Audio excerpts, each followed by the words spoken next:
श्री वल्लभाधीश की जय। श्री गुसाई जी परम दयाल की जय। श्याम सुंदर श्री यमुने महारानी की जय।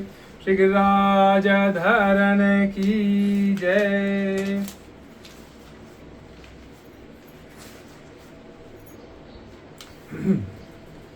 श्रीमद् भागवत प्रथम स्कंद। आज है 14वां अध्याय अतः चतुर्दशोध्याय। आज हम पढ़ेंगे कि अपशकुन देखकर महाराज युधिष्ठिर का शंका करना और अर्जुन का द्वारका से लौटना। सूत जी कहते हैं, स्वजनों से मिलने और पुण्य श्लोक भगवान श्री कृष्ण अब क्या करना चाहते हैं यह जानने के लिए अर्जुन द्वारका गए हुए थे। कई महीने बीत जाने पर भी अर्जुन वहां से लौटकर नहीं आए। धर्मराज युधिष्ठिर को बड़े भयंकर अपशकुन दिखने लगे। उन्होंने देखा काल की गति बड़ी विकट हो गई है। जिस समय जो ऋतु होनी चाहिए उस समय वह नहीं होती और उनकी क्रियाएं भी उल्टी होती हैं। लोग बड़े क्रोधी हो गए हैं, लोभी हो गए हैं और असत्य परायण हो गए हैं। अपने जीवन निर्वाह के लिए लोग पाप पूर्ण व्यवहार करने लगे हैं।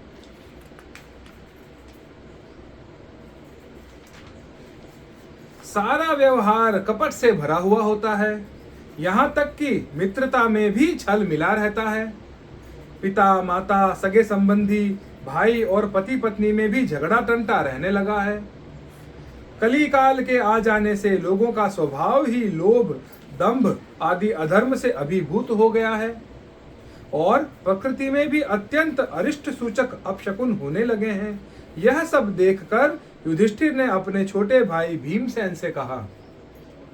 युधिष्ठिर ने कहा, भीमसेन, अर्जुन को हमने द्वारका इसलिए भेजा था कि वह वहां जाकर पुण्य श्लोक भगवान श्री कृष्ण क्या कर रहे हैं इसका पता लगा आए और संबंधियों से भी मिल आए। तब से 7 महीने बीत गए किंतु तुम्हारे छोटे भाई अब तक नहीं लौटे हैं। मैं ठीक ठाक यह समझ नहीं पाता हूं कि उनके न आने का क्या कारण है।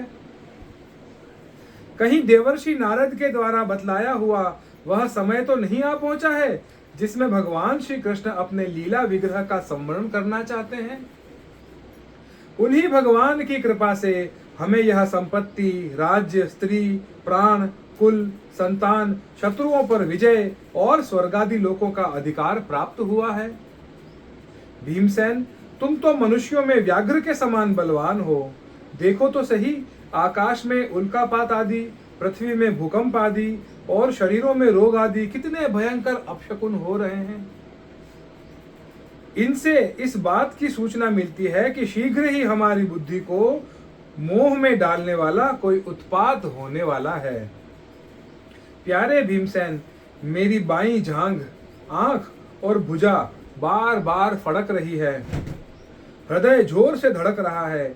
अवश्य ही बहुत जल्दी कोई अनिष्ट होने वाला है।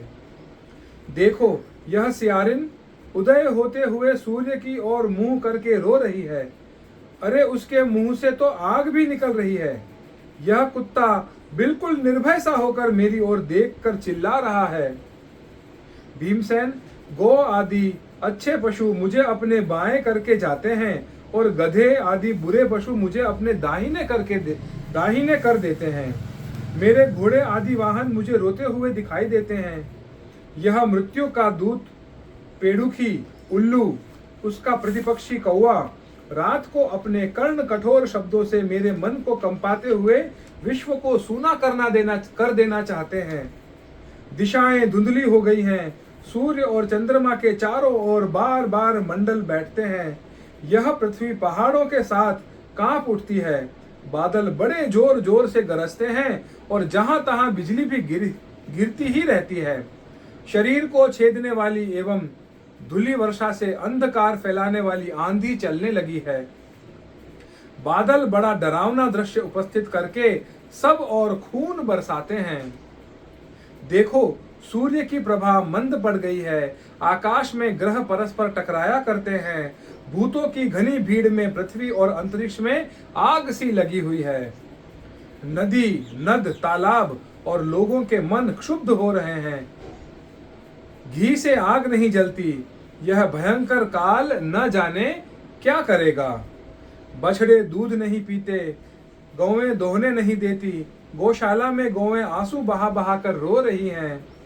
बैल भी उदास हो रहे हैं, देवताओं की मूर्तियां रोसी रही हैं, उनमें से पसीना चूने लगता है और वे हिलती डुलती भी हैं।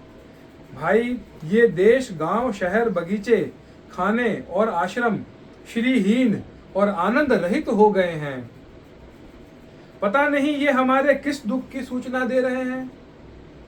इन बड़े बड़े उत्पातों को देखकर मैं तो ऐसा समझता हूं कि निश्चय ही यह भाग्यहीना भूमि भगवान के उन चरण कमलों से, जिनका सौंदर्य तथा जिनके ध्वजा, वज्र, अंकुश आदि विलक्षण चिन्ह और किसी में भी कहीं भी नहीं है, रहित हो गई है।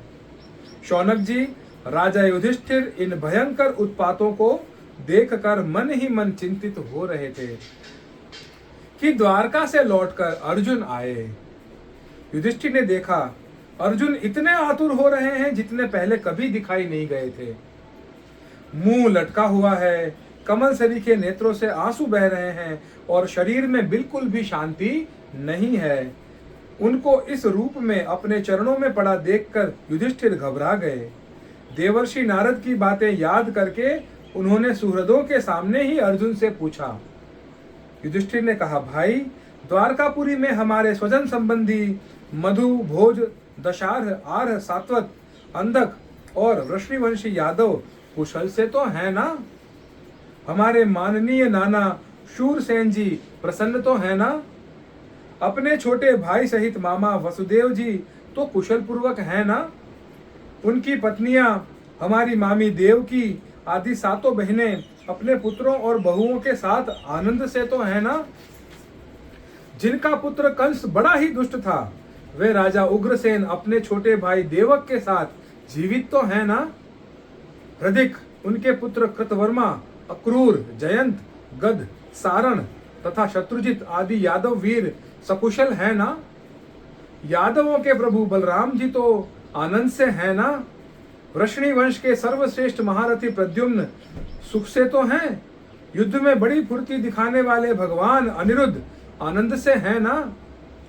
सुषेण, चारुदेष्ण, जाम्बवती नंदन सांब और अपने पुत्रों के सहित ऋषभ आदि भगवान श्री कृष्ण के अन्य सब पुत्र प्रसन्न है ना? भगवान श्री कृष्ण के सेवक श्रुतदेव, उद्धव आदि और दूसरे सुनंद नंद आदि प्रधान यदुवंशी जो भगवान श्री कृष्ण और बलराम के बाहुबल से सुरक्षित हैं, सब के सब सकुशल हैं ना? हमसे अत्यंत प्रेम वाले वे लोग कभी हमारा कुशल मंगल भी पूछते हैं? भक्त वत्सल ब्राह्मण भक्त भगवान श्री कृष्ण अपने स्वजनों के साथ द्वारका की सुधर्मा सभा में सुखपूर्वक विराजते हैं ना? वे आदि पुरुष बलराम जी के साथ संसार के परम मंगल, परम कल्याण और उन्नति के लिए यदुवंश रूप क्षीर सागर में विराजमान हैं। उन्हीं के बाहुबल से सुरक्षित द्वारकापुरी में यदुवंशी लोग सारे संसार के द्वारा सम्मानित होकर बड़े आनंद से विष्णु भगवान के पार्षदों के समान विहार कर रहे हैं। सत्यभामा आदि 16,000 रानियां प्रधान रूप से उनके चरण कमलों की सेवा में ही रत रहकर उनके द्वारा युद्ध में इंद्रादि देवताओं को भी हराकर इंद्राणी के भोग योग्य तथा उन्हीं की अभिष्ट पारिजातादि वस्तुओं का उपभोग करती हैं।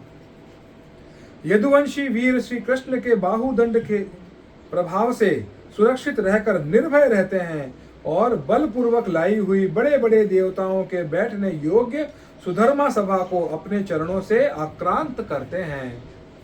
भाई अर्जुन, यह भी बताओ कि तुम स्वयं तो कुशल से हो ना? मुझे तुम श्रीहीन दिख रहे हो। वहां बहुत दिनों तक रहे, कहीं तुम्हारे सम्मान में तो किसी प्रकार की कमी नहीं हुई? किसी ने तुम्हारा अपमान तो नहीं कर दिया? कहीं किसी ने दुर्भावपूर्ण अमंगल शब्द आदि के द्वारा तुम्हारा चित्त तो नहीं दुखाया?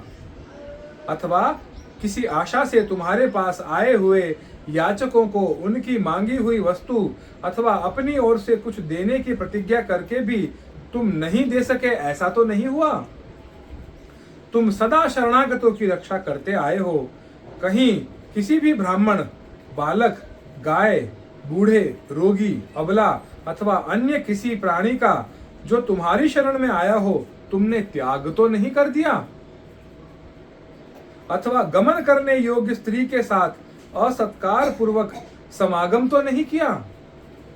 कहीं मार्ग में अपने से छोटे अथवा बराबरी वालों से हार तो नहीं गए, अथवा भोजन कराने योग्य बालक और बूढ़ों को छोड़कर तुमने अकेले ही तो भोजन नहीं कर लिया।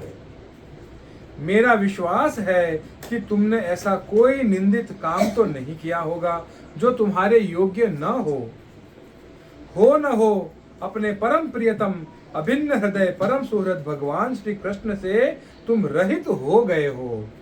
इसी से अपने को शून्य मान रहे हो। इसके सिवा दूसरा कोई कारण नहीं हो सकता जिससे तुमको इतनी मानसिक पीड़ा हो। इति श्रीमद्भागवते महापुराणे पारमहंस्यां संहितायां प्रथम स्कंधे युधिष्ठिर वितको नाम चतुर्दशोऽध्यायः। अगले अध्याय में जो कि 15वां अध्याय है उसमें हम पढ़ेंगे श्री कृष्ण विरह व्यथित पांडवों का परीक्षित को राज्य देकर स्वर्ग सिधारना। जो पांडव है वो स्वर्ग सिधार जाते हैं, वो हम अगले अध्याय में पढ़ेंगे। श्री वल्लभाधीश की जय। श्री गोसाई जी परम दयाल की जय। श्याम सुंदर श्री यमुने महारानी की जय। श्री गिरिराज धरण की जय।